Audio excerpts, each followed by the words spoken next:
Well, good afternoon, everyone. I don't know if you can hear me okay. My name is Craig Jacobson, and I'm going to be presenting this afternoon on the topic of sort of complex and interesting issues that come up in land into trust transfers, and sort of what are some solutions. And I think what I know about attending prior NTLA conferences and speaking at them is, generally speaking, there are more experts in the room that bring a lot to the table about any topic that is presented. So I'm going to save some time for us to sort of talk through, some experiences that you all have had in land into trust transfers. I want to begin by thanking the tribe that's hosting us here on their lands outside Minneapolis. It's wonderful, I think, to see everyone. I don't know about you all. I've not been doing a lot of traveling over the last couple of years.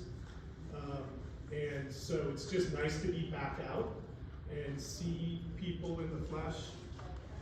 I would note that, part of the issue about engaging with an audience for the first time is you'd always like to think about whether or not you can open with a joke or an icebreaker to lighten the room. And I would say I've tried that over the last couple of years with jokes on Zoom, but they're never even remotely funny.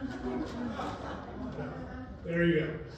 So, my name is Craig. I work out of the Portland, Oregon office of Hobbs, Straus, Walker. From our Portland office, we do a lot of work in the West Coast and in Alaska. Our office works across the country. So I've worked on land issues in every part of the U.S. over about the last 30 years. Had the good fortune of working with a lot of tribal communities as they reassemble their ancestral homelands back into trust. I think from the perspective of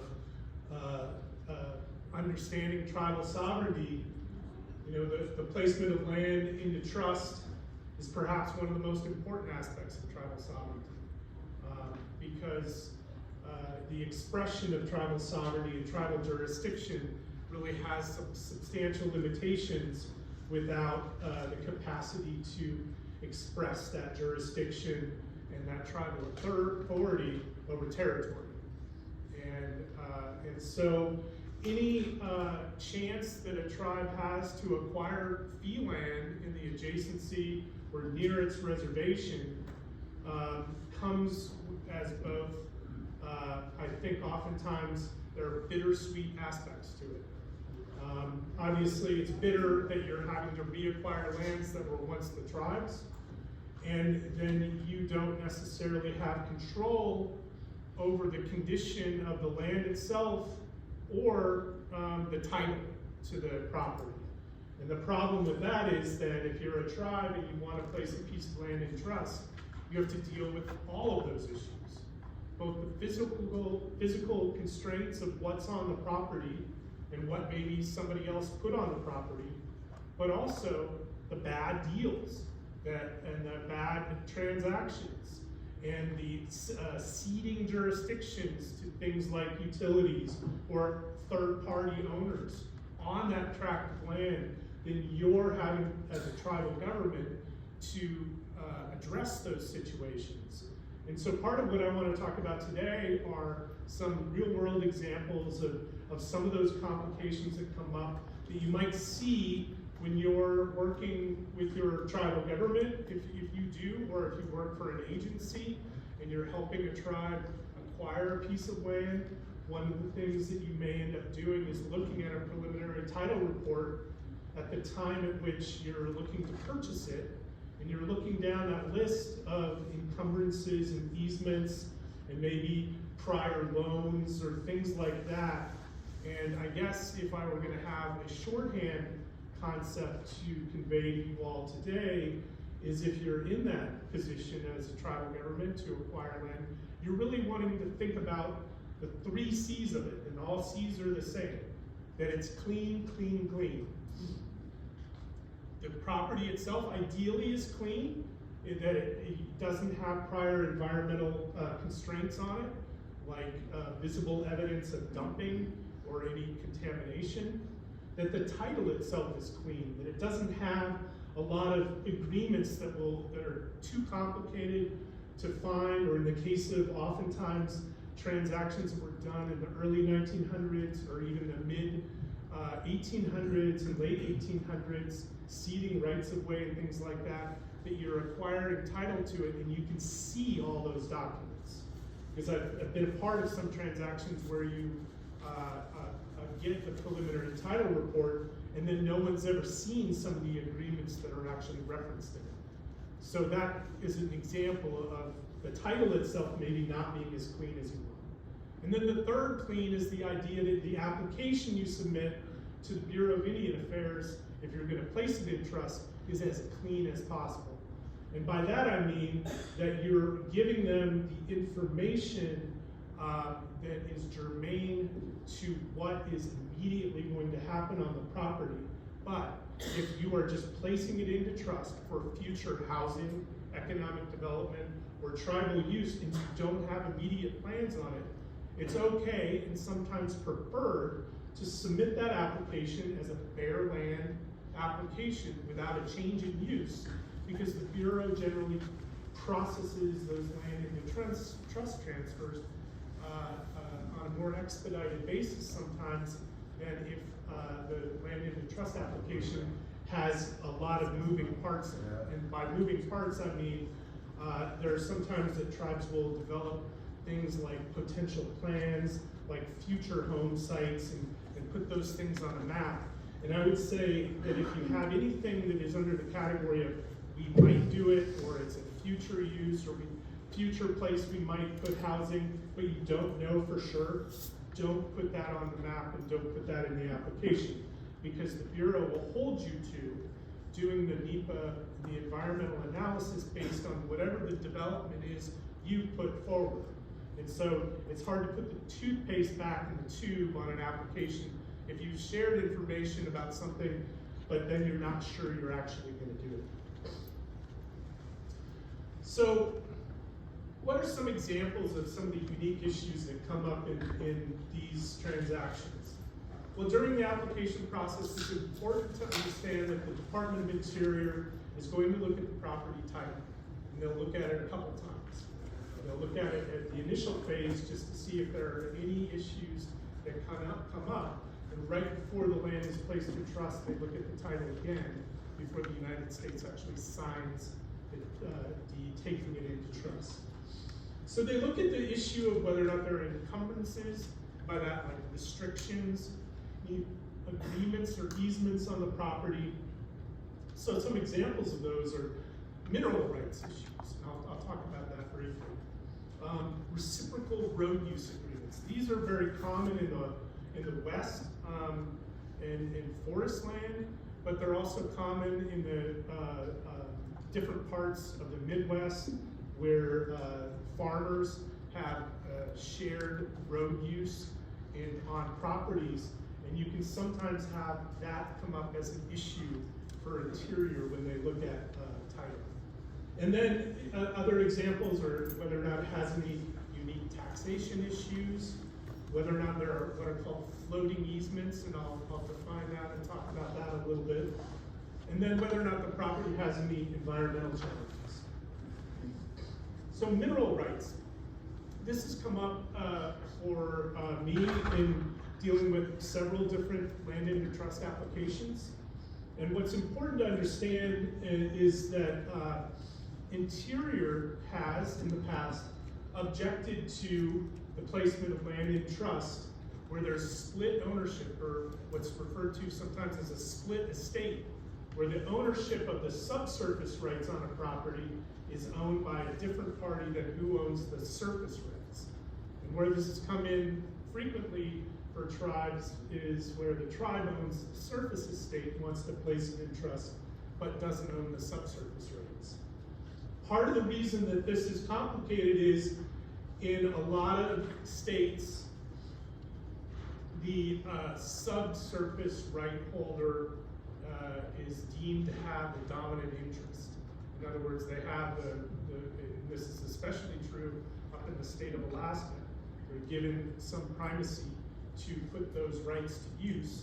And so I won't spend a lot of time on this, but I just want to bring it up that you acquire a piece of land, and this could be a bare piece of land, it could be agricultural land in the West, it could be timberland, where there are mineral rights or subsurface rights.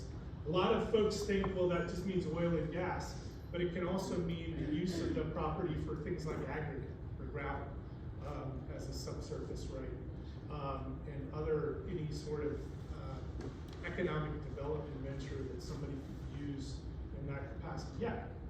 Water count as a mineral in this context? Water is generally not considered part of the subsurface estate.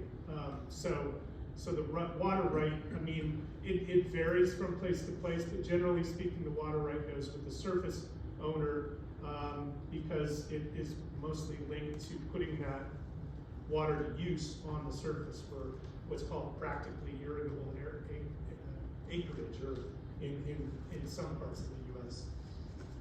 So part of the issue here is that the surface owner has some leverage over the subsurface owner. They still have to get access to the property unless, for example, in certain parts of the U.S. they drill horizontally from some other outside property to get at oil or gas issues or rights.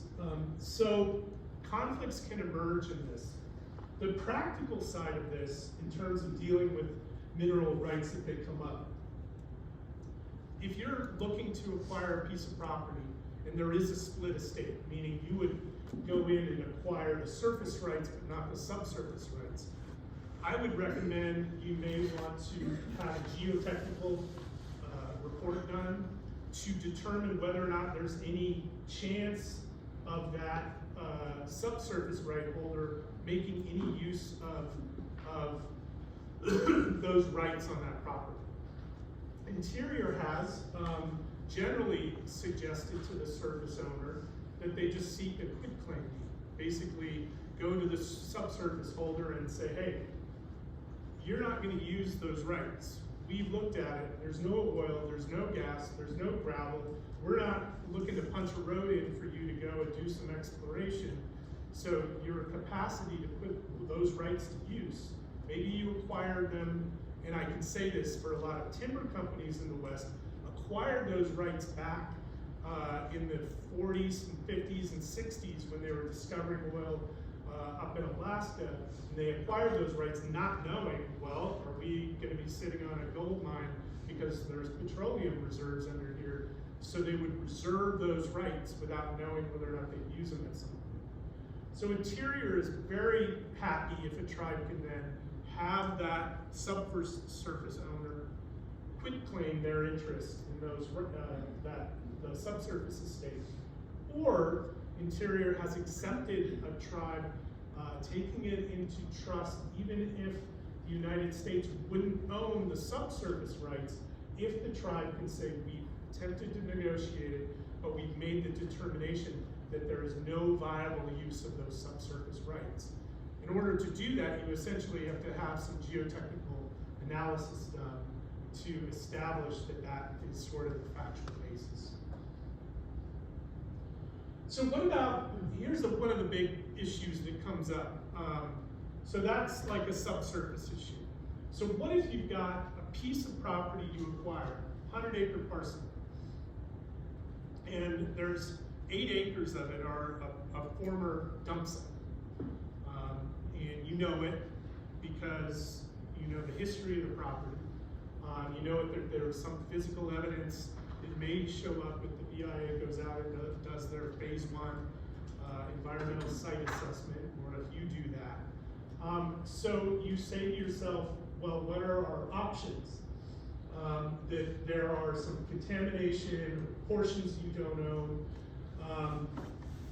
There are some properties that have easement agreements or things that only a apply to some subset of a much larger parcel. So this comes up pretty frequently.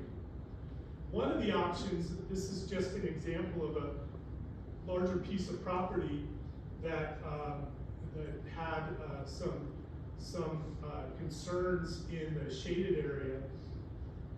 And I'm using this, it's got a lot of lines on it, but the main concept that I would just point out is that an option that a tribe has to consider is to actually go in while it lands in fee and have a surveyor go out and basically resurvey it to create 2 tax lots.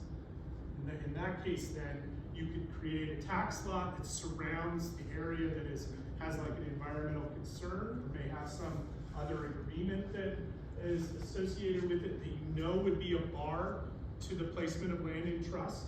And then you may have to then go through a municipal or a county process to do what's called short platting, or subdividing the property. And you do that short platting process to basically create a smaller parcel that you say, well, that will not be a subject of our fee to trust application. We're pulling that out of this bigger parcel, and we're going to submit the application based on the part of this piece of land we know doesn't have the same constraints in it. So that you do that when the property's in fee status. Most local governments have an administrative process that you use to do this. But I would note there are some pros and cons to it. Yeah, there's a question. Can you go back to your previous Yeah. slide? So if a tribe acquired, let's say that there was a platted subdivision like this in fee, and the tribe buys it, and there's no improvements on it. The tribe Yeah. buys it and want to put it in the trust, and they plan to use it in the future for building. Is that a change in land use that would trigger NEPA, or is it not, because when it was acquired, it was already platted for development? It's a great question. So, I mean, NEPA is generally always triggered. They always have at least a level 1 that's done on any sort of bare land. But the level of analysis you have to do less likely you have to do a full-blown environmental assessment and finding of no significant impact if, in fact, all that's happening is title is changing.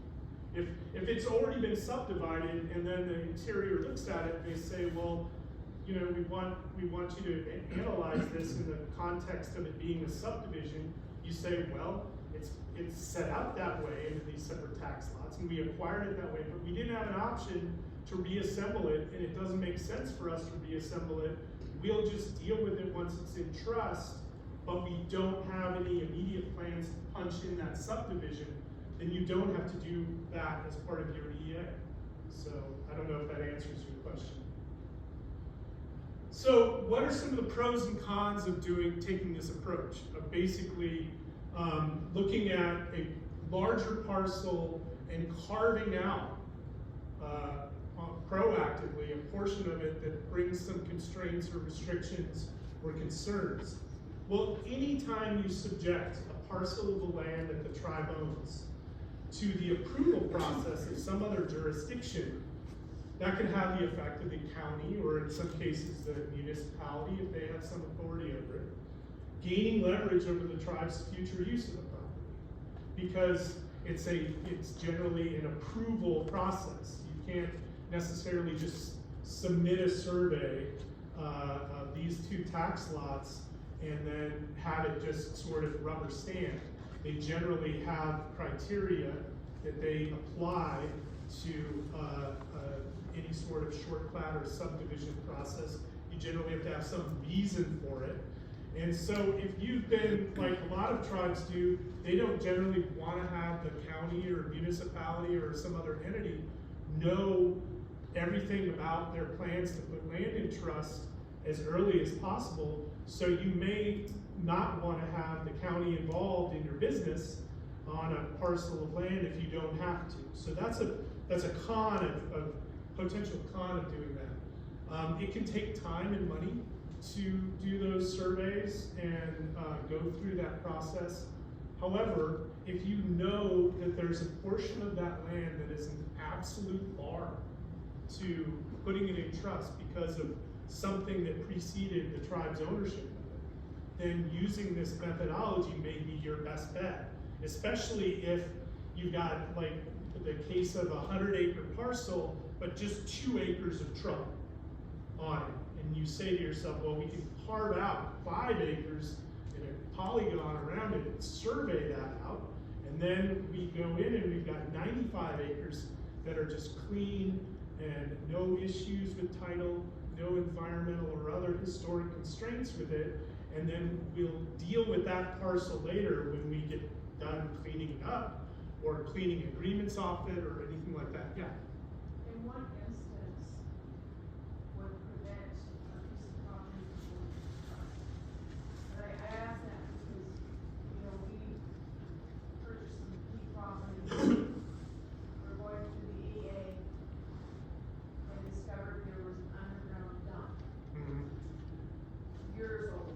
Yeah. And it cost us about $100,000 to clean it up. Right. So we cleaned it up to, you know, steps of being clean. So I'm asking you, what would prevent something from going into trust? Yeah, so generally what prevents land from going into trust from Interior's perspective when they look at titles, and could everyone hear that question?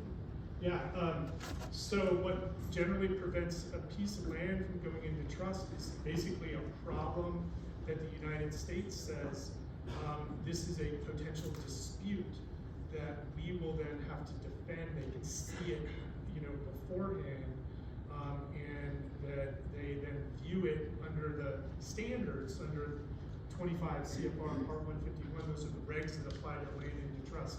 So, for example, if you know, a tribe is proposing to put in an industrial plant, and I'll just use this as a hypothetical example, but to put in an industrial plant on a piece of fee land that's surrounded by a big subdivision with schools and houses and things like that, but the tribe has put that in its application. That's an example of something where the regulations say Interior can use its discretion to not take it into trust because the proposed land use conflicts with the surrounding area or the existing zoning or things like that. So that's an example I've mentioned before. If you don't have specific plans to put land, to develop land immediately, you try not to put that in the application, in part because it can trigger for Interior some heightened scrutiny where they say, well, because you know, you as a tribe, you can't choose the zoning that a county put on these lands that are surrounding your reservation, but it could very well be that the res has a bunch of houses that go right up to the border, and then the property that is next to the reservation is zoned for agriculture or forestry, and you know, well, we've got a road that will just allow us to continue our water, sewer, and housing up there, but unless you're immediately going to be developing that, you're allowed to just say in the application, we intend to use it potentially for all of the available uses of trust land under the Indian reorganization, which includes cultural use, and housing use, and economic development use. So that's, I mean, conflicting land use is a reason to not take land into trust. The federal government potentially wouldn't take a piece of land into trust if a cleanup wasn't done all the way to the point at which you receive like a no further action letter from the cognizant agency. That's another example. So those are some of the types of restrictions. What about some environmental considerations? So some tribes have sought to use this same approach, short plat or subdivide out these environmental concerns, such as dump areas or contamination areas or sensitive areas. This can be very complicated because things like wetlands or riparian areas or things like that oftentimes don't lend themselves to just straight lines on a map. So the idea that you could like survey out issues, you really have to kind of know what those concerns are in order to say, well, we could, you know, divide this parcel up and sort of leave the more complicated aspects of it for a future land into trust application, but let's expedite this portion of it that doesn't have these concerns. So, you know, this is an example, this isn't a live application, but came from a conceptual drawing somebody was looking at that identified sort of some parts of the land on the left-hand side that were sort of like clean and didn't have issues, and then wetland complex area, those parcels on the right, with the idea of then, you know, deriving lines and polygons around those areas to give some consideration to potentially the placement of lands in trust that had no limitations or restrictions. And I primarily use this map from the idea that, you know, you can have also wetlands, for example, that have different classifications and thus restrictions associated with them. So that it can be a kind of a complicated topic that comes up. So what are some key tips associated with this? And I talked about this. There are portions of an undeveloped parcel that the tribe has no plans to change its use or immediately develop it. Those are the types of fee to trust, FTT is fee to trust, applications that generally move the fastest in the interior.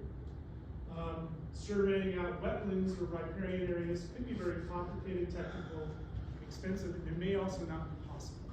Just because if you've got, like, our firm, we do some work with the Seminole Tribe of Florida, and with the Everglades, the connectedness of one wetland to another area is really hard to map, just because of the way the water function works with wetlands in that environment. That's an example. What are some other considerations? Well, so if you just have hoped for uses that are not fully funded or not kind of like shovel ready, again, keep that description out of the application, because interior, they're going to require you to do an environmental analysis for any potential use that you have listed that provides like enough detail for them to think, well, you're actually going to do this. The idea there is, the gentleman over there brought up the example of a piece of property that's already been subdivided for multiple housing, but the tribe wasn't sure it was going to actually use that exact lot map in the future, then the tribe would want to keep that out of the application. One of the big things with environmental issues is that some of the environmental agreements are recorded against title, but not all are. And I think it's getting to be better now that if there's like an enforceable agreement, like a conservation easement or some cleanup agreement or a habitat conservation plan or different things like that, any sort of like wetland or riparian management agreement or things like that. When you're going to purchase a piece of property, you may want to have your environmental staff or your natural resource staff take a look at those restrictions on title and those agreements and kind of give you a heads up and say, that, that looks like trouble, or that looks like something that, is consistent with the way we're going to use the property. Or there may be some other creative solutions. And by creative solutions, I'll talk about that in a minute in the context of the Endangered Species Act. So this is an example of a habitat. The way mapping usually shows up, this is not a piece of tribal trust land, but it's in the state of Washington, Thurston County. And the way that sort of like different species are identified is a big issue for tribes down in California that deal with things like the arroyo toad and other listed species in the Endangered Species Act, of having to have habitat conservation plans as part of your application, or you're doing mitigation for habitat loss that is a part of it. And I just bring this up because for habitat issues, if the property is already regulated by the Endangered Species Act, one option to consider is to go into the fee to trust process or even the land acquisition process and try to negotiate with the agency and for habitat issues, it's usually U.S. Fish and Wildlife Service, or in the case of salmon, it's a National Marine Fisheries Service. And negotiate with them and say, we, the tribe, we think we can do this better than some habitat conservation plan or a conservation easement. We're a tribal government. We have the capacity to pass codes and ordinances. We have a tribal court. We have maybe natural resource staff or enforcement officers. And we think if we put this land in trust, we can achieve objectives and outcomes consistent with the Endangered Species Act, but without having a applicable habitat conservation plan. The reason I bring that up is that it's not altogether clear whether or not Interior, if it had, depending on the terms of that agreement or a conservation easement, if it gives enforcement rights to a third party, they may not then take that land into trust. Tribes that have sought to look at conservation easements as a part of like carbon sequestration transaction on forest land they don't own yet or things like that, then look at it and they say, well, wait a second, if we grant a conservation easement that could be enforced by some nonprofit company that's helping facilitate this carbon deal on the forest lands, what's gonna happen if we ask Interior to put it in trust and Interior says, well, we, the United States, we never allow some third-party nonprofit to be the enforcement arm for things that happen on our federal lands. So they look at that conservation easement or potential agreement as a barrier to putting the land in trust. So I bring this up as a way to say, well, a tribe could be proactive in terms of doing that and show, for example, Interior its capacity to manage its own lands.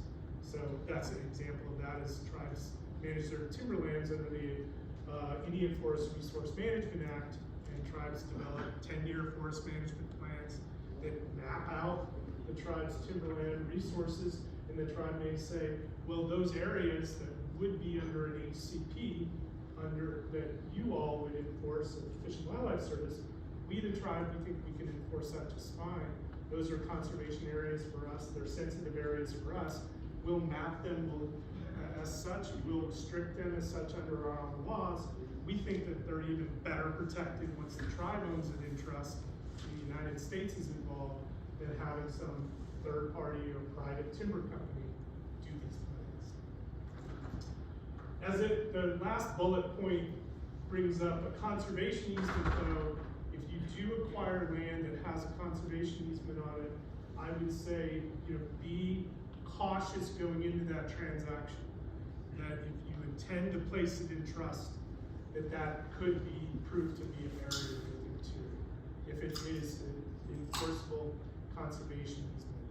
And so that might be the situation where you would say, well, we look at a different parcel, or we seek to negotiate with the seller to have them unwind that conservation easement, or restructure the conservation easement in a way that would allow the land to go into trust. And an example of that might be to negotiate a term in the conservation easement that says it will stay in place until such time that the land is placed in trust for the tribe through the Department of Interior, so that then it just goes away at that time.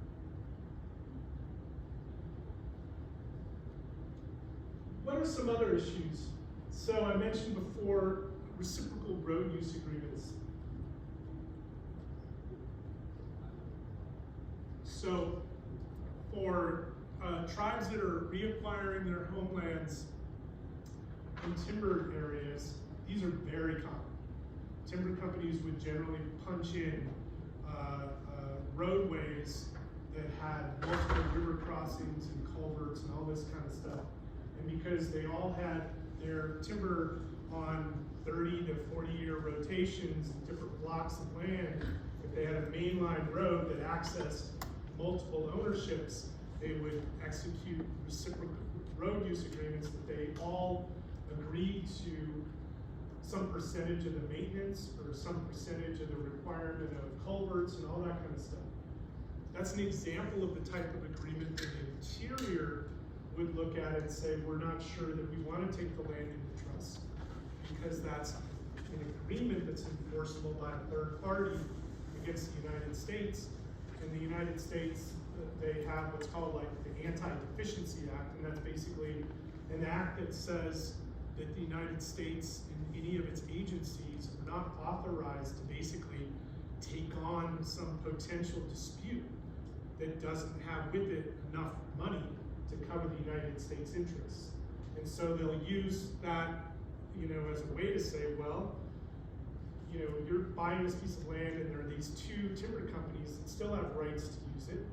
And the agreement itself says that any of them can force one of the other owners to chip in, 1/3 of the cost of a bridge replacement on this road or whatever. That can, if that shows up on your title, it can prove a barrier to putting it in trust. So what are some solutions to that? Well, one, look at the title report when you go to acquire a piece of property, see if there's anything like that on there. And then second, see if you can negotiate with the other reciprocal road users some amendment to the language that would basically create a clearer path that the United States would agree with, that wasn't about like basically suing one of the parties to get compensation if you go out and replace a bridge or a road, which could be some creative way for the tribe to basically say, well, what we'll do is we'll create an escrow account for road maintenance, and that will just be there so that the United States knows it's committed to this issue of road replacement or road use. And then the United States may say, well, as long as that's in place, then we don't have concerns about, having a lawsuit come up that isn't funded. So that's an example. Another example are floating easements.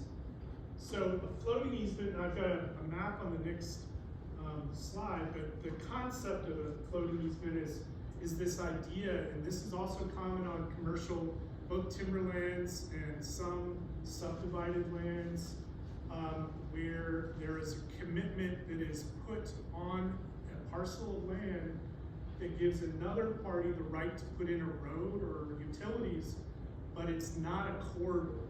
It just says in the easement, it's not like defined on a map. It's called a floating easement because their right to put it in is like usually put in language like, well, shall have the right to place such road or put such road into service at some time in which it's deemed, in their interest, at their expense, in the area of the property that's most feasible for that road, as long as it doesn't conflict with some other use. And that's the kind of thing where that will be absolutely put the brakes on your deed of trust application. Because the United States will look at that and they'll say, well, that's a classic example of where some other party has a right on this piece of property that's not defined. We don't know how they'll do it and whether or not it will lead to us having to defend against a lawsuit for them to enforce their right to punch a road in after the tribe goes to the trouble of, let's say, putting in a community center or a school or whatever. So here's a example of sort of like this is an example of where the tribe owns this tract that surrounds the red parcel and wants to put the land in trust, but basically this is like a big area, but it's not where the owner of the internal parcel, called the dominant parcel, has the right to put a road somewhere in some like general area, but it's not defined on a map with like straight lines, like here's where the road would go, but it would just kind of go in this area. If you're the tribe acquiring that piece of property, couple options you have. Negotiate with the owner of the floating easement to say, we'll pay for the surveyor to go out, let's pick the spot on the map, and this is where your restriction would be. So in this case, you might say, well, a straight road wouldn't work because of the contours of it, but let's create the lines on a map where your rights exist to put a road. You don't have to put it in yet, but let's not just have it be a floating easement where you have the right to put it on our piece of land in some undefined space and undefined time because the United States won't agree to that. So that's an example of a solution. Another option is to just buy them out of that right and say, well, you know, times have changed since you secured that right, and now there's better road service or access from somewhere else, and we'll just, you know, purchase your easement right and seek a quitclaim deed from them of those rights back to the tribe, for example. So some of these options: review the easements or agreements and determine whether the holder of the easements or agreement still has the need for example, the reciprocal road use or a floating easement. Figure out whether or not you know, those rights still exist. A lot of the ownership of ag lands and forest lands and those types of properties in the western United States have been like consolidated into larger ownerships. And so sometimes those larger ownerships don't need the same access to their parcel that's adjacent to the one that the tribe owns because they've consolidated the ownership of a larger block of property. Let's say that the tribe owns, you know, the southernmost bottom part of a road system that goes into some timber or ag lands, and there's this shared road use agreement. And back when it was negotiated, there were all these different family owners of the property, and now all the ownership to the north is consolidated into one, you know, corporate entity or a timber company or something like that. You may be able to sit down with them and just say, hey, you know, we don't think you're going to use this road anymore, and it's an impediment to us putting the land in trust. It looks like you now are accessing all these parcels from a different area. Let's do away with these agreements. So that's an option. So the tribe can negotiate a quitclaim of this, or seek to limit the potential for some undefined lawsuit that the U.S. would be concerned about, or some potential dispute by defining the rights or the areas involved, so it gets away from this sort of broader set of concerns. Any questions about some of those concepts? So in the case of defining the rights, Yeah. if you had a cloud on the title of a right to access a well or an undeveloped access easement 40 years ago, you could use a quitclaim to dissolve that and then replace it with a more defined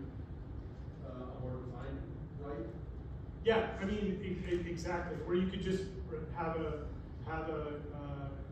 quitclaim any rights that were, you know, and a quitclaim is a good way to do it because you could put language in there that says not only whatever the agreement said, but any sort of like statutory or equitable rights they had for, like, you know, passage over the, you know, the tribe's lands or whatever. And in exchange for that, you have a new agreement that is very defined. Like, here's the access point, here's the area, here are the limited types of use. If you're able to and get some indemnification from them for their use of the property, etc., if you're modernizing that sort of relationship. That would be, you could use the quitclaim as a single instrument to nullify the old and replace it with the new. yeah, exactly. And you would just include in it all of, you know, not those rights and any other rights that they have. So it's just sort of like any rights they have to use this parcel they're giving up, and in exchange we've negotiated an agreement that is more modern to the intended shared use of this resource, be it access to a well or access to something else. But yeah, the idea of this kind of concept is that if you're, you know, if you're on tribal council, or you're in a tribal department that's acquiring lands, let's say for your housing department, or, you know, cultural use, or any other use from the tribe, the problem is you don't get to always choose how clean the title is to the piece of land that you're acquiring. And it can be difficult to explain to your membership, well, we're dealing with a really unreasonable non-Indian interest that wanted $1 bajillion for this piece of property. But the problem is that they're, you know, when they owned it and all the other owners put all these like obscure agreements on it that might prevent us to putting it into trust.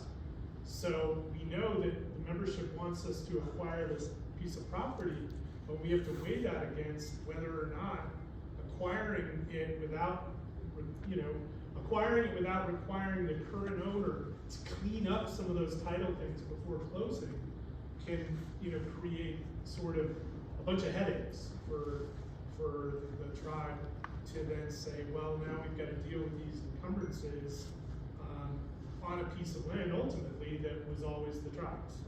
That's the unfortunate.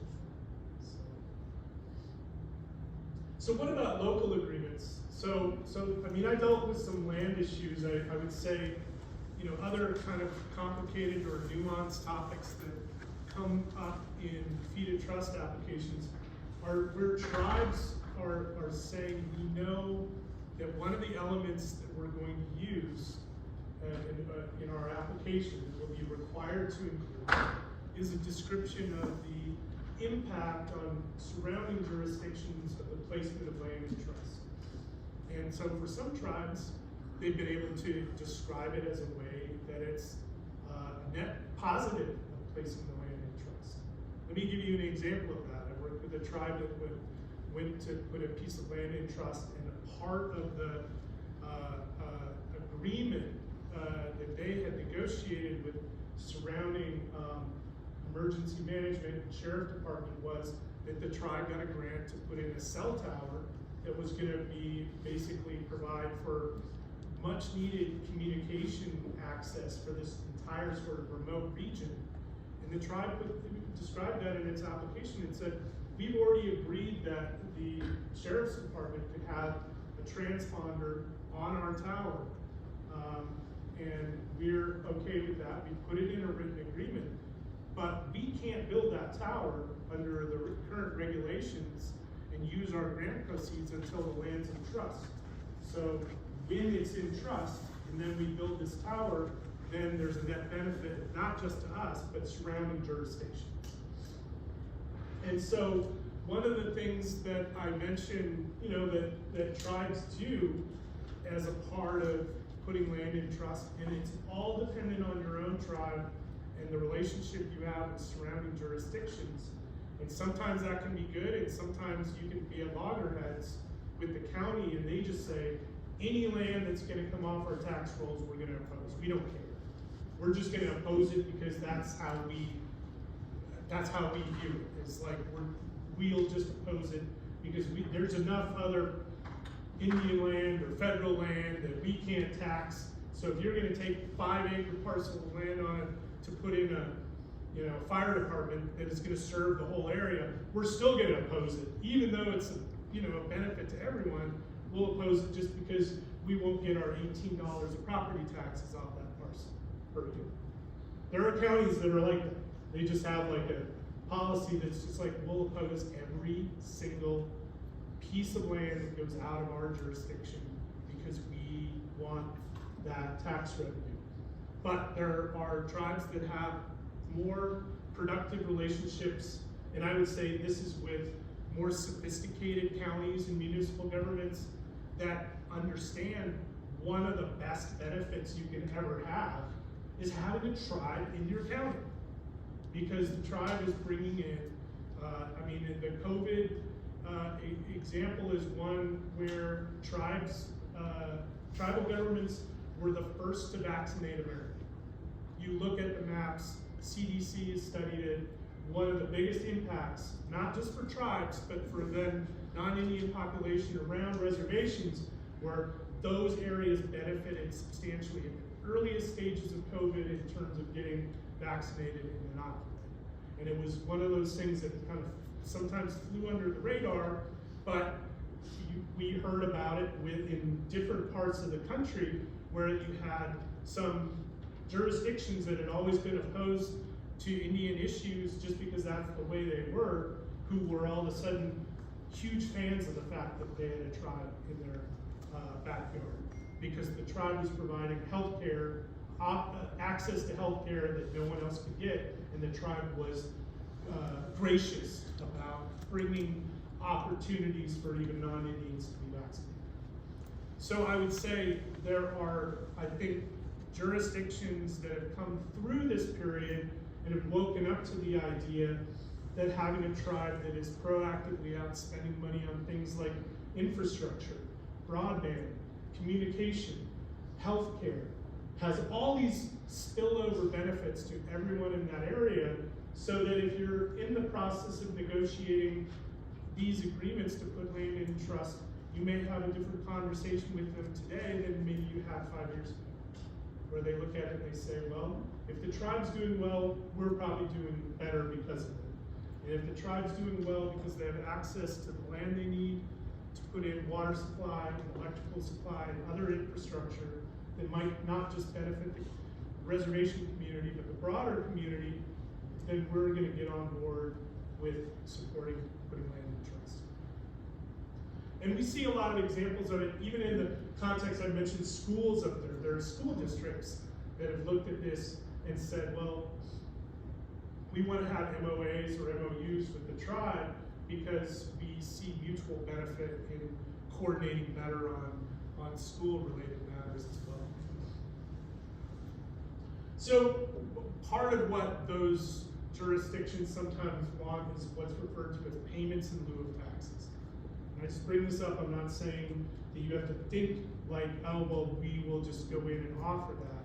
I just bring it up because this is oftentimes what counties and municipal governments negotiate. Examples of this are sometimes built into different legislation. Different defense bills, for example, provide what are called payments in lieu of taxes, where you have big military bases in counties that then don't have those parcels on their tax rolls. And so they'll build into a portion of the Army's budget or Defense Department's budget some money that goes to those local governments that gives them some federal money that comes in that basically is to be made in lieu of or to help their budget because they can't tax all this land. So oftentimes in tribes are putting land in trust, one of the topics that can be brought up in these proactive agreements is to say, well, we've looked at this 50-acre timber parcel, and it's if it comes off your tax rolls, we see that the tax bill on it, it's a deferred tax amount because it's in timber status, that the tax bill is about $1,000 a year, and we understand we're going to put it in trust, and that's that's $1,000 you won't get once it's in trust. So we, the tribe, maybe as part of some broader MOA or MOU, might say, well, here's what we're willing to do. We'll forward fund 20 years payments, as if it's still under your jurisdiction. But we'll make those payments, they're voluntary. We don't cede jurisdiction. You don't have the right to bill us this. We'll just put it in this MOA or MOU as a voluntary payment in lieu of taxes.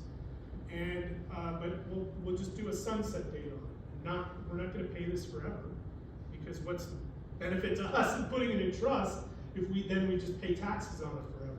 And what's to stop you from changing its tax jurisdiction to try to squeeze more money out of us? We'll just say what we'll do. We don't want you to have this hard of a tax hit. So what we'll do is we will just forward fund an amount that's equivalent to 10 years, 15 years, 5 years, 20 years. Whatever that amount is that is viewed in a lot. Some of it might be dependent on what that big, if it's a massive tax bill, you might say, well, there's no way we'll do that, because then it doesn't pencil out as developing this parcel. But it might be something where you say, well, if we put something on the table there, then we're acknowledging that we're still accessing the sheriff's department for certain things. Or we're still accessing the fire department to service these parcels, and we want to have like some amount go in. You could even segregate it to say we want it, or the schools, and say, well, we'll make these payments in lieu of taxes, but we want to dedicate them specifically to the fire department because they serve these parcels. We want to dedicate them to the school because 80% of our reservation student population goes to middle school and high school off the reservation, and we want to dedicate these funds to go towards that education, for example. So these are all some things in terms of like complicated placement of land in trust that a tribe can consider. Anybody have experience in the room that has negotiated any interlocal agreements or things? Yeah? We carry a built into two counties. Okay. For our fee simple properties. For your fee simple properties, right? So she, They have not gone into trust yet. but So- are they not subject to property tax because the tribe owns them? That is correct, so Yeah. we have a built. Okay. Yeah, so her comment was that they are making payments in lieu of taxes on some fee properties owned in a couple counties. And can I ask what state you're in? Colorado. In Colorado.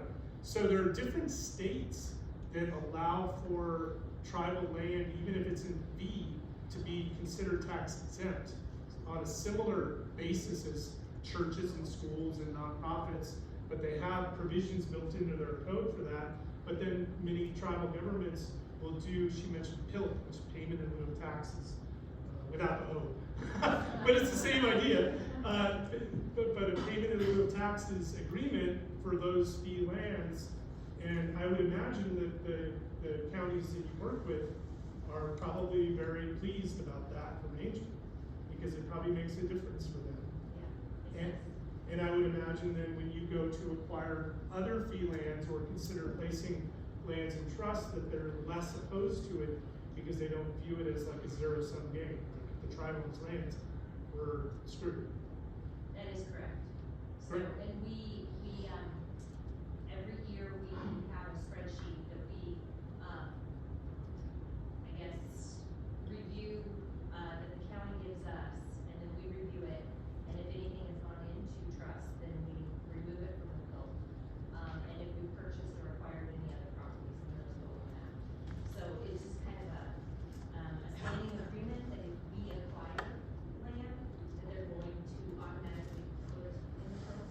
And then if we take it out of fee status and put it into trust, then it's going to fall off their records. That's great. I mean, and that's probably one of those things where it took some negotiation to get that agreement in place. It took some willingness to maybe put some resources on the table at the tribal level that you felt like we shouldn't have to pay for any sort of taxes for land that was always ours.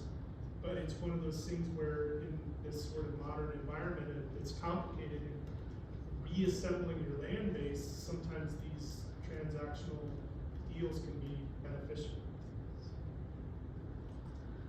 Other agreements. So ideally, if you've got any sort of other agreements, like this example, you know, the best case scenario is if you negotiate, let's say, an MOA or an MOU with a county government, that it might deal with land issues, but ideally you don't have to record it against those land parcels. So for example, that agreement just operates and everybody just assembles a list of it, but the county had, or those two counties haven't said, well, what we're gonna do is we're gonna put a tax lien or something on those properties so it shows up in their title, then you'd be like, well, then that's gonna stop them from going into trust. We'll just move this PILT topic over here and have the payments and the listing of the properties be information we share, but we don't wanna record it, you know, in the recorder's office with the county. Because if you're the tribe, any of these side agreements you have with the fire department or the schools or counties or municipalities, if they're recorded on the deed, then when you go to put the land in trust, in the Interior Department, in the solicitor's office is gonna look at it and they're gonna say, what do we do with this? Because the United States, we wouldn't have agreed to this with the city of fill in the blank, because that's not how the US rolls. And so then they look at it and they say, well, we would prefer you to get this off the title of this property. We're okay, you can have all the agreements you want, but if they're recorded against the title to the property, then the US says, well, can we step into the shoes of the tribe in this agreement on like tilt or something? And the United States is probably gonna say no. They'd say, well, we don't have the budget for it. It's not in the tribe's BIA or IHS budget. It's not in the DoD budget. So if we agree to some sort of tilt arrangement that the tribes negotiated, we, the United States, would say, well, that's a barrier to us taking the trust title. So this might mean, you know, for the tribe that you just kind of want to, again, try to keep the title as clean as possible. So a couple other topics I want to talk about.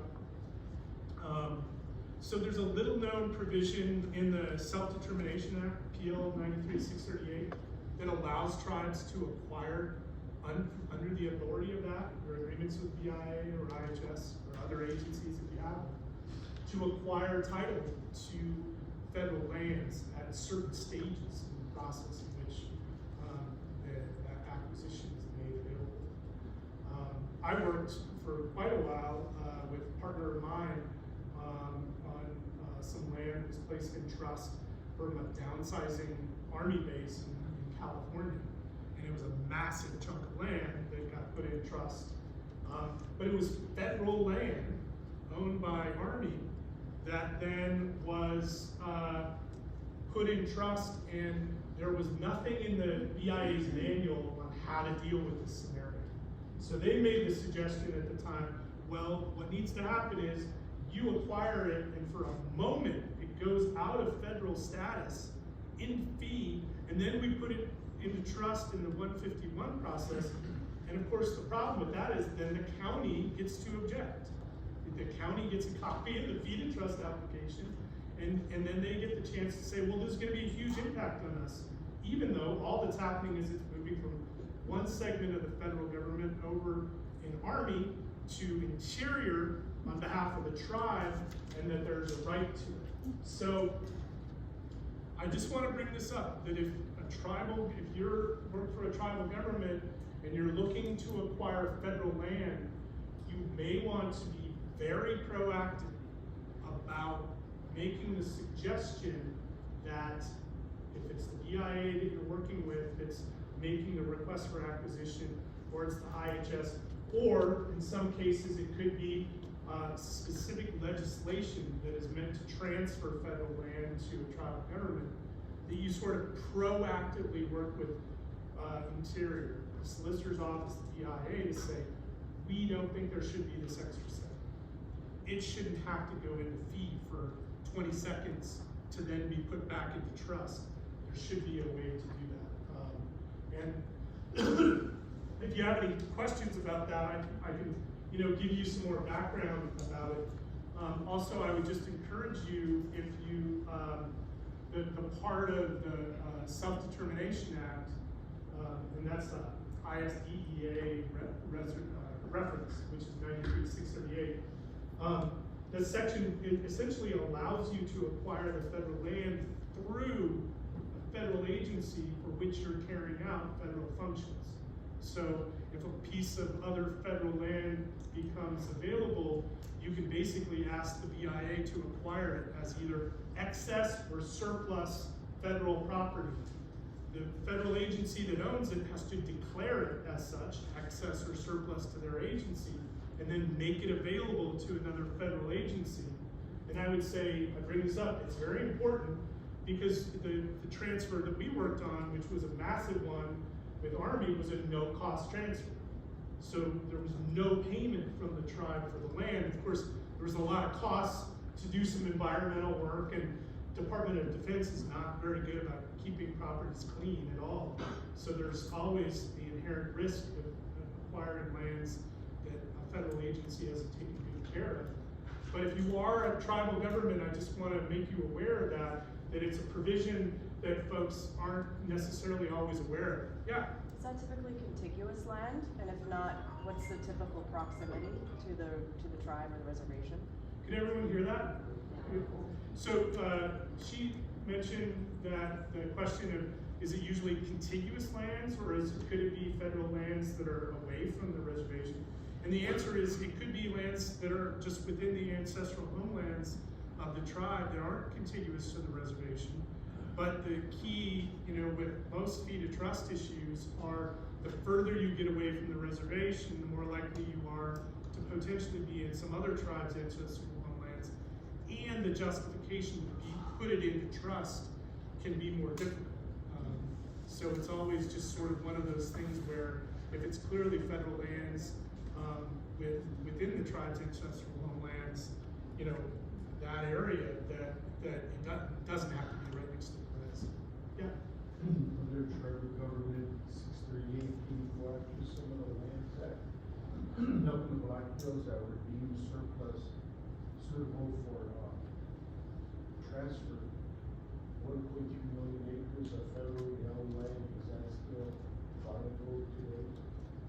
To acquire it as surplus. Transfer, yeah. I mean, so if you were looking at it from the perspective of the owner agency, if it's the Park Service or if it's BLM, yeah, I mean, those agencies, you would be negotiating with them to say, maybe you're not aware of this. Maybe you're not aware that the tribe has the authority under the Self-Determination Act and to request this through the BIA, but we want to put a letter, and I've written these letters for tribal governments to send to the federal agencies in their area to say, if any land is ever declared excess or surplus, you call us first, and you work with us to get it transferred to the tribe through these mechanisms, so we don't find out about it in the newspaper that you're making it available to all these nonprofits and other organizations. It should go to the tribe first.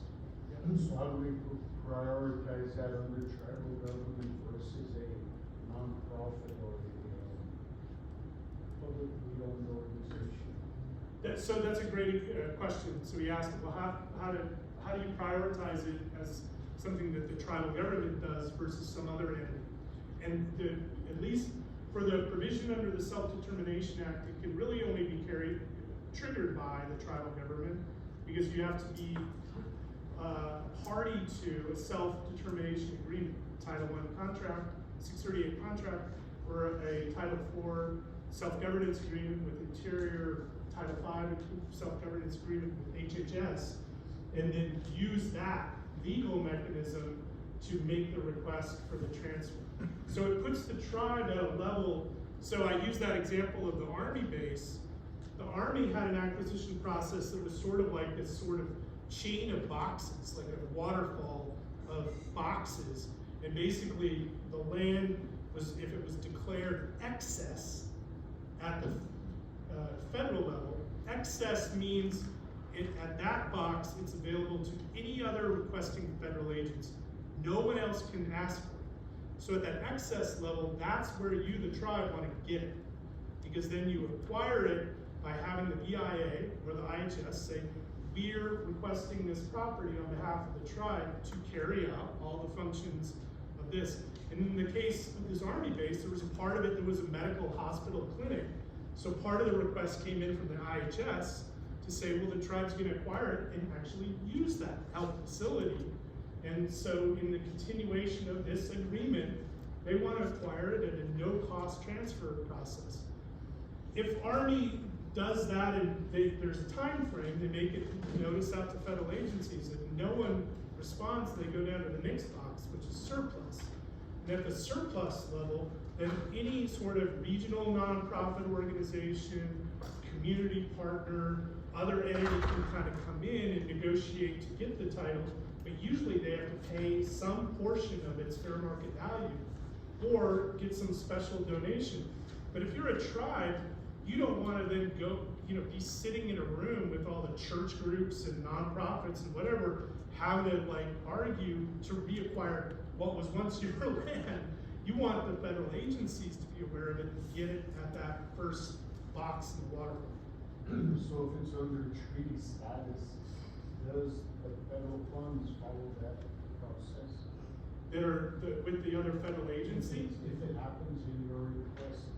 Well, so the funding issue may be a different negotiation. That may be, you know, you've got, if you're a self-governance tribe, you have the right to, if you're not, you're not. But if you have the right to include in those agreements funds and functions of other interior agencies like BLM or whatever, that's like a different negotiation where you negotiate with them to take over their programs. And we've done that work with other tribal governments to get like, take over US Fish and Wildlife Service programs or BLM programs like fire preparedness and things like that, where you're actually negotiating as part of your annual funding agreement to bring those non-PIA interior agencies in and some of their funds and functions to carry out at the tribal level. So that might be an example of something you do there.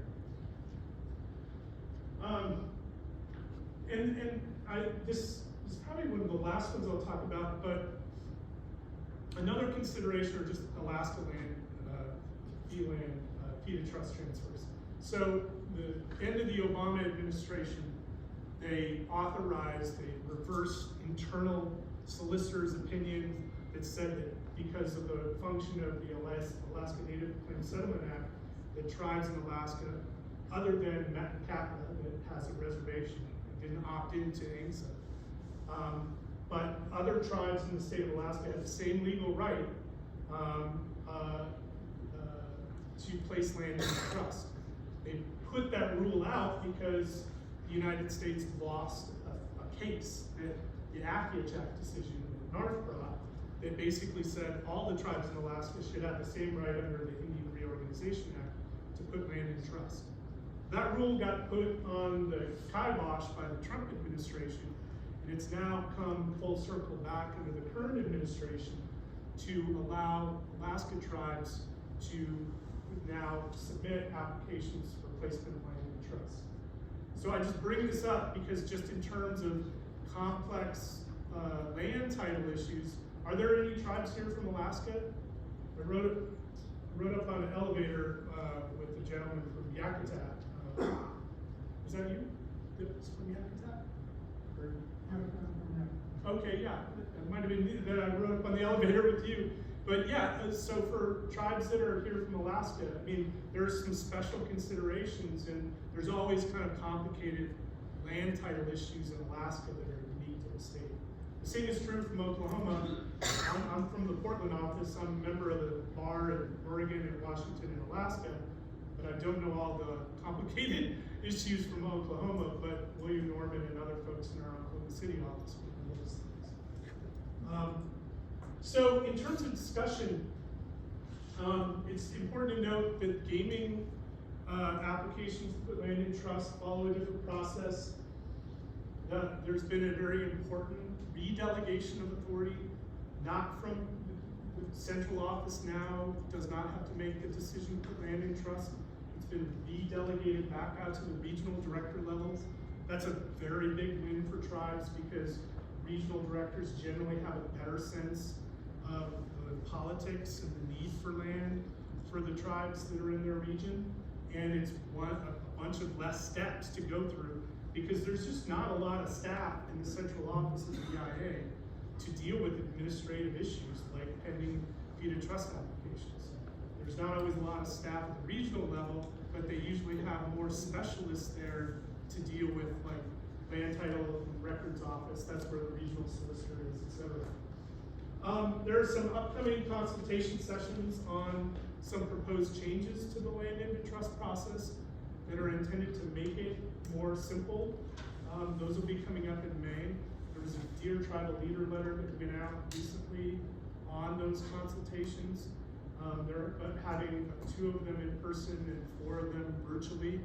So I would encourage you, shoot me a note if you want, and I can send you some more information about it.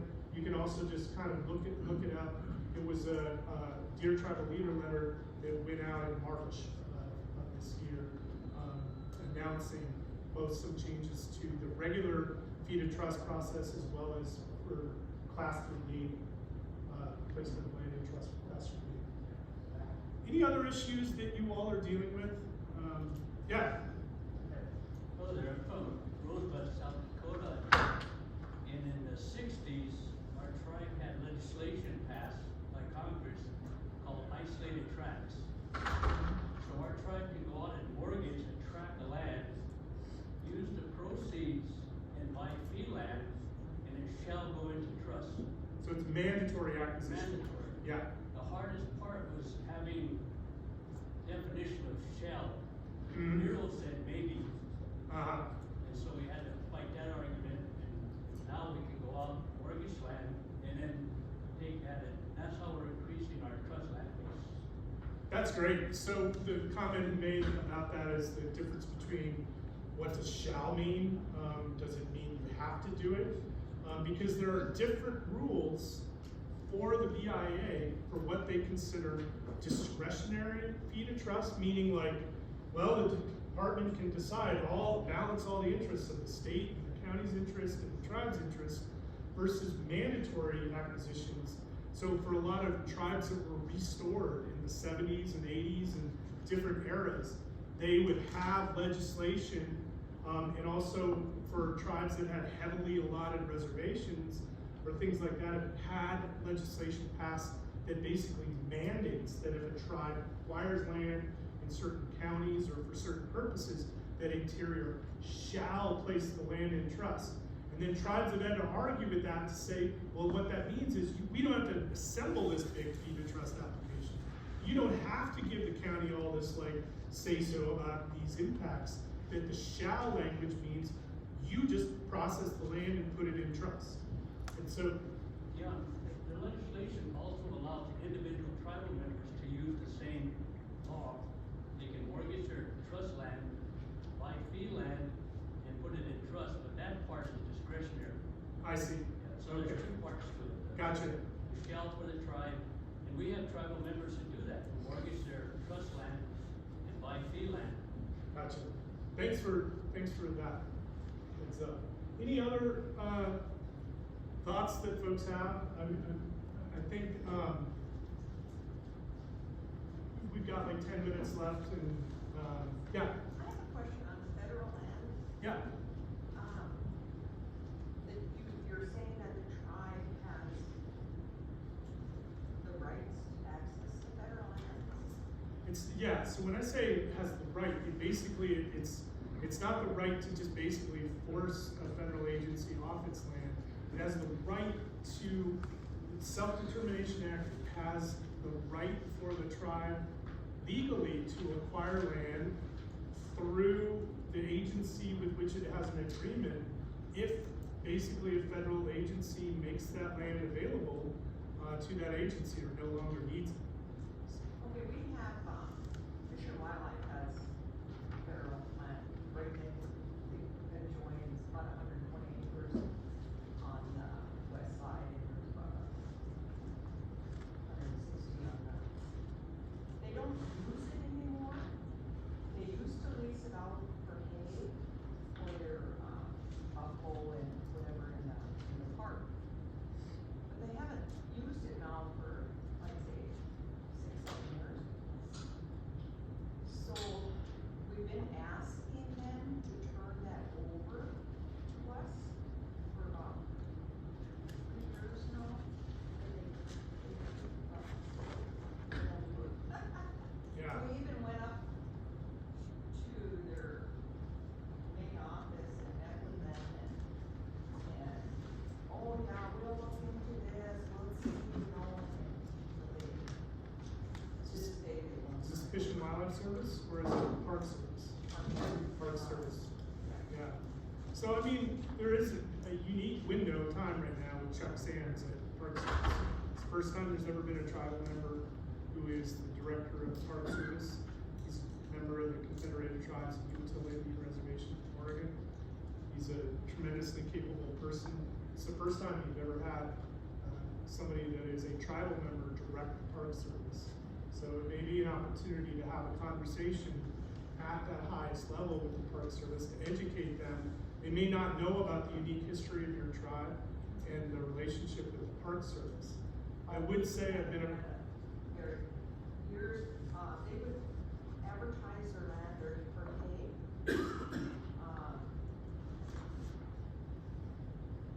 We bid on it, they would never consider us. I would say, I mean, I've been a part of now probably a half dozen different multi-year negotiations with different tribes, with non-BI agencies in the interior, meaning both Fish and Wildlife Service and the Park Service, and the BLM, under self-governance agreements where the tribe has put in requests to take over portions of programs. And I've seen the people at the sort of like their regional level interpret their organic acts, basically the legislation that created that park at the outset, to say, well, it restricts us from doing anything special for the tribe because the language in our organic act that says shall create this park on behalf of the United States people. And then they use that as sort of like their shield to say, well, we can't do anything special for you because we have to have and hold, manage this property for all Americans. Even though many of the tribes I've been in the room with have said, well, we can manage the National Park Service property and we can also then operate it as a tribal park. And we can offer the public the same opportunity to come and visit it, but it's our land. If anybody's gonna interpret it and benefit from it, it should be us and not the Park Service. And I've then seen the Park Service sort of like put up roadblocks to that. I do think there is a different window of time to have a slightly different conversation with this administration. So if you have the capacity to do so and raise that level up as high as you can in the Park Service, you might, get some different answers. Any other thoughts in the room from things you're working on?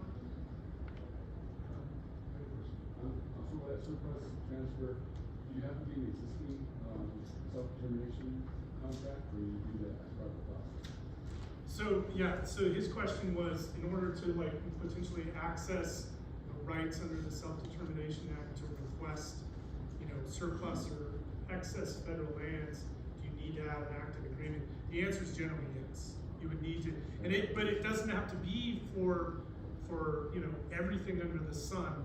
The primary thing is your arguments are a lot better if the proposed use of it is something that's under one of those agreements. So for example, if you have an agreement with Interior for a roads program or a natural resource program would be a really good example of where you'd say, we want to acquire this Park Service land or Forest Fish and Wildlife Service land because our natural resource department is better suited to manage those natural resources and will do it as part of our self-determination agreement, then that would make that argument stronger. There was another comment? Yeah? Do you often use a quiet title action in order, prior to your filing your application to clean things up, pros and cons of that? Yeah, so her question is, do you sometimes use a quiet title act, and the idea of that is you can bring a suit that basically is, called an in rem suit against the property, to basically quiet any other interest in it or do away with any sort of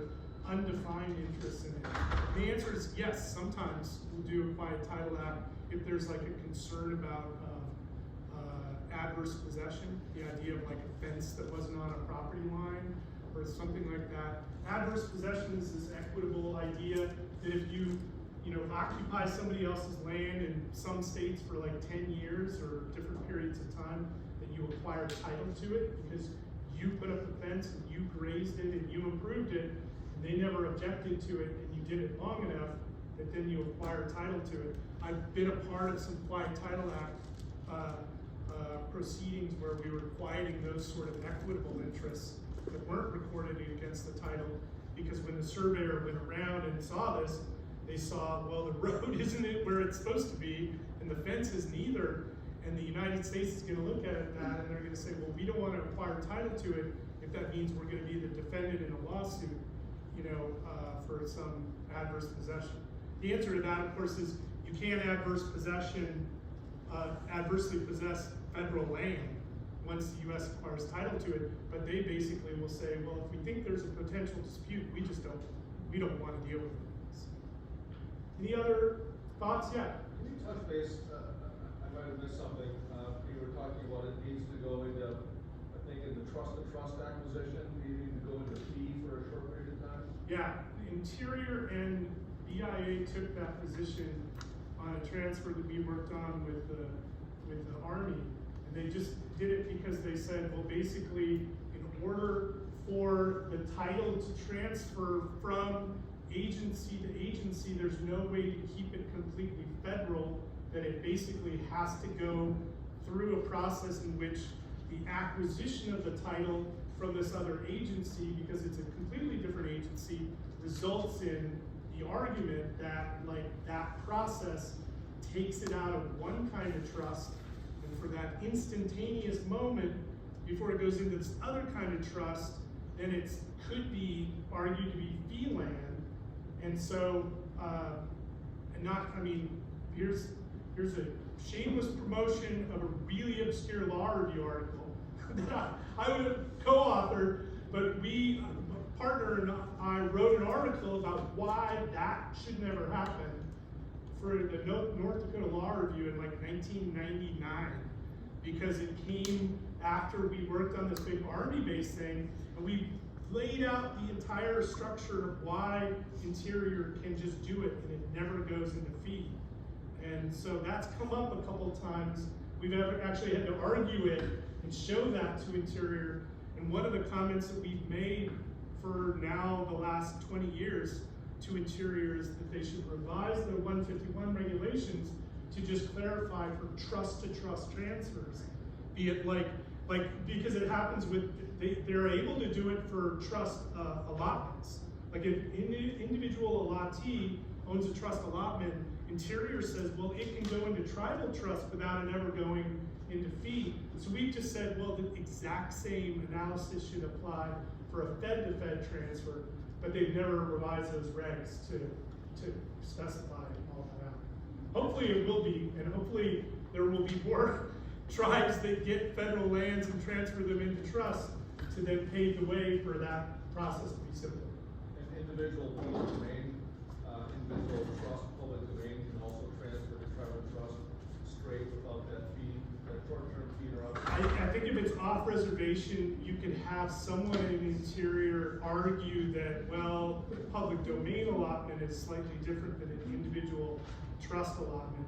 It would, it'd probably depend on the details and the title history of it, because I know that for some public domain allotments, if they just happen to come under individual ownership but weren't put into trust under the IRA for an individual, that Interior said, well, that's a different transfer than a trust transfer of an allotment that was taken into trust for an individual under the IRA.